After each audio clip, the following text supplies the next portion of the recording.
Assalamualaikum warahmatullahi wabarakatuh, pemirsa dan teman-teman semuanya. Jumpa lagi di channel Bapak Abdul Hadi Show, di mana channel kita selalu membahas tentang pengobatan, kesehatan, dan supranatural.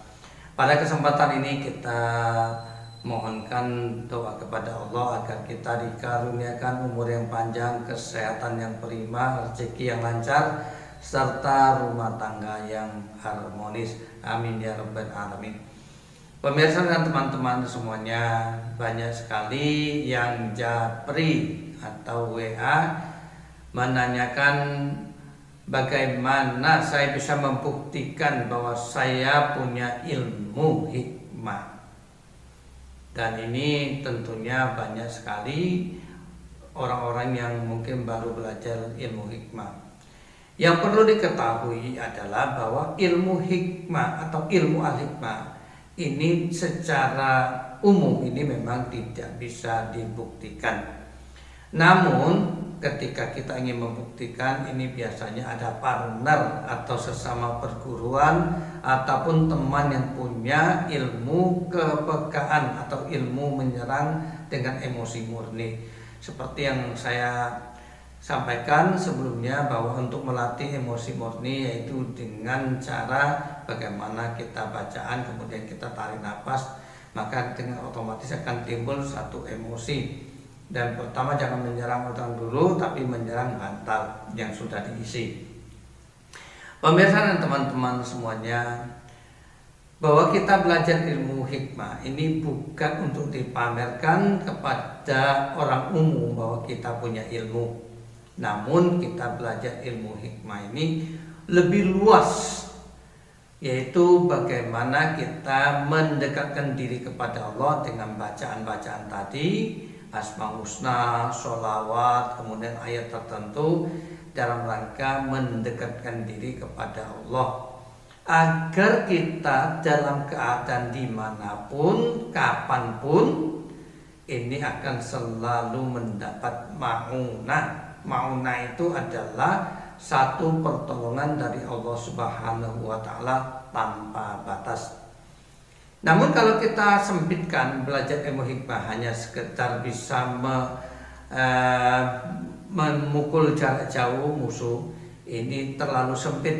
Karena kita sebagai manusia hidup ini penuh dengan berbagai masalah, problem. Dan inilah yang harus kita sadari, bahwa dengan belajar ilmu hikmah, maka masalah dan problem kita ini akan selalu mendapat bantuan dari Allah. Ini yang perlu kita sadari, inilah pentingnya ilmu hikmah.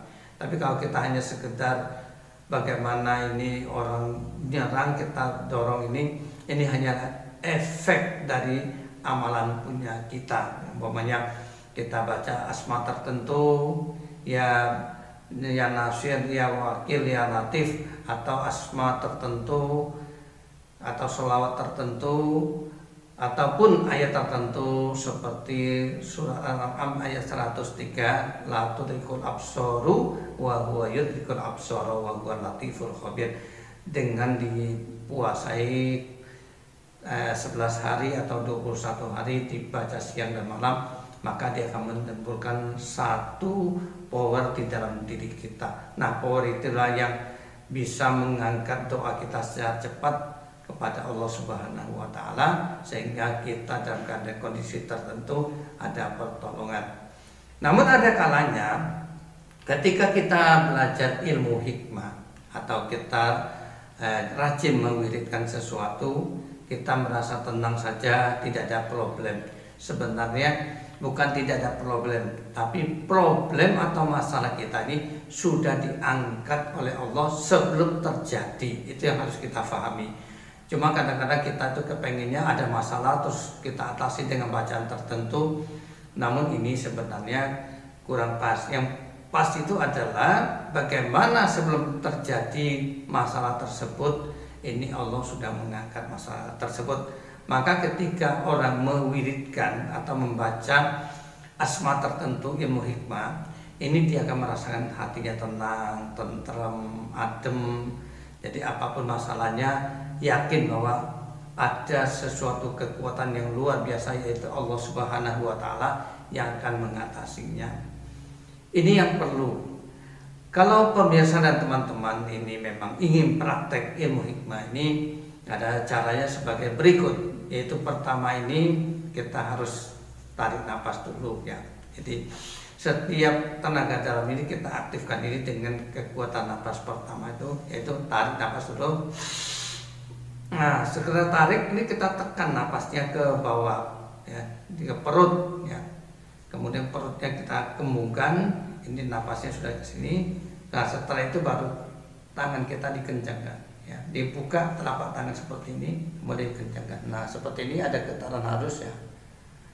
Nah, ketika getaran halus ini mungkin maaf ya kalau di video kelihatan tangan kiri, tapi ini tangan kanan ya. Nah, ketika ini ada getaran, ini sebenarnya sudah mengandung satu kekuatan tenaga dalam yang akan tersalurkan.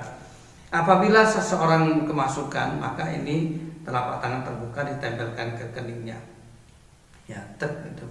Nah, apabila umpamanya dalam keadaan berkelahi, ini digunakan ini adalah khusus untuk memukul bagian dada dan kepala. Jadi kalau kita punya tenaga dalam ini, yang kita incar itu adalah dada dan kepala. Kenapa itu? Sebab ketika tenaga dalam begitu pukul sini, tenaga dalam ini akan masuk dan menyebar, sehingga yang bersangkutan itu merasa sesek ya, sulit bernapas. Ini makanya kadang-kadang dalam keadaan orang sulit bernapas kan otomatis lemah. Kemudian yang kedua ini kepala. Terus itu entah depan apa belakang, yang penting kena kepala dan keadaan terbuka, maka tenaga dalam ini akan seperti orang kepalanya dipukul dengan palu yang keras sekali. Biasanya yang bersangkutan ini bisa pingsan. Ini beberapa cara prakteknya. Nah, namun apabila pemirsa ada musuh dari jarak sekian meter, kalau umpamanya jangan sampai bersentuhan, ini bisa kita hentakkan dengan ini telapak kaki ya, kemudian kita hentakkan dengan tumitnya, kemudian dihentakkan ke bumi, harus kencang. Waktu dia dari jarak 3-4 meter ini sudah menyerang, maka kita hentakkan ya, dia lari mau kencang mau ke tempat kita, langsung saja kita angkat kaki, kemudian kita hentakkan dengan berkata jatuh. Nah, maka yang bersangkutan itu seperti kepleset dan akan jatuh. Dan begitu jatuh itu biasanya tidak bisa langsung bangun, karena jatuhnya ini karena ditarik oleh kekuatan energi sehingga kakinya itu seperti lumpuh. Ini pengalaman yang pernah kita alami seperti itu. Jadi pemirsa dan teman-teman semuanya, kita belajar ilmu hikmah atau ilmu al-hikmah ini bukan untuk dipamerkan. Sunan Gunung Jati mengatakan bahwa ilmu ini untuk diamalkan, bukan untuk dipamerkan. Guru saya juga mengatakan gitu.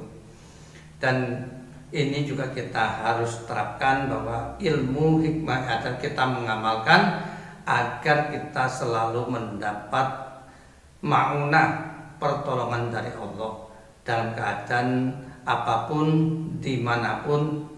Dan ini yang harus kita yakini. Jadi jangan sampai kita hanya persempit dengan ingin menjatuhkan musuh supaya orang tahu bahwa saya punya tenaga dalam.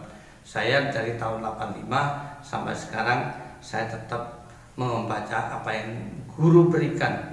Saya yakin bahwa ma'unah ini selalu terjadi kapanpun, dimanapun. Demikian pemirsa dan teman-teman semuanya, sekedar cerita tentang ilmu hikmah. Mudah-mudahan bermanfaat. Assalamualaikum warahmatullahi wabarakatuh.